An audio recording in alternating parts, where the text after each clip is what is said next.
I get asked this question nearly every time I post a video, and these are the 3 products that I use. So at night time, I use the Grande Lash Serum, and this is the game changer. I'm about a month and a half in, and my lashes aren't curled right now. I use the Laura Mercier lash curler, and I curl right at the base of my lashes.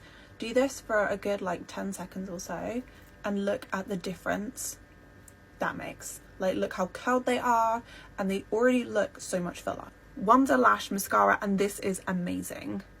So I take it at the base of my lashes and just wiggle up. You can then apply as much or as little as this, but it makes such a difference. It makes them look super thick, really long, and obviously really black.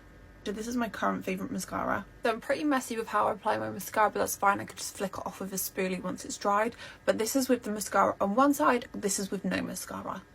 You can see the absolute difference this makes, how long and thick and black they look, and then just wiggle and pull up.